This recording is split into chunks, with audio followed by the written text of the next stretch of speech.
Master Jet, paano po ang guidelines sa loyalty? Paano po counting ng years of service? Sa division po ba or basta DepEd? Like pag nag-transfer po. Thank you. Pag transfer of agency, no, actually yung loyalty hindi lamang siya limited to DepEd. Government service po. So kung galing ka sa other agency, napunta ka ng DepEd or galing DepEd napunta sa other agency, counted yung service mo, no? Hindi po siya by division, kundi yung pagkapasok mo talaga sa government service. Pero may condition po yon. Dapat continuous ang service. Ibig sabihin, hindi ka natigil sa government service for that period of 10 years para sa unang loyalty pay. At pangalawa ay dapat hindi lalagpas sa 50 days ang leave without pay sa loob ng 10 taon. So kung nag-transfer ka of agency from one division to another, pareho lang naman po yun ng DepEd.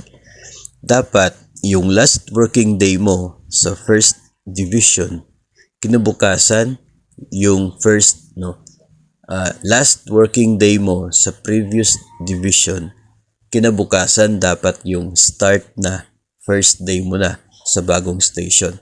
In that way, continuous yung service. Last day mo ngayon, October 31 sa division na una.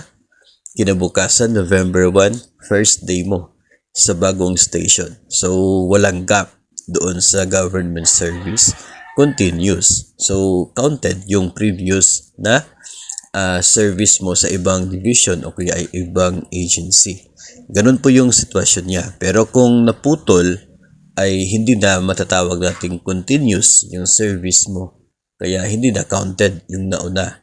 Kasi nga, doon po sa Memorandum Circular ng Civil Service Commission, you can check po, you can search dito po sa internet. Meron pong Civil Service Commission na Memorandum Circular 2002 yata yung year na yon, na siya pong binabasihan pagdating po dito sa pag-award o pagbigay ng loyalty pay para po sa mga government personnel. So again, hindi po yun limited to DepEd. Lahat po ng government agency, included po siya doon. At dapat continuous talaga yung service, walang gap para eligible doon po sa loyalty pay.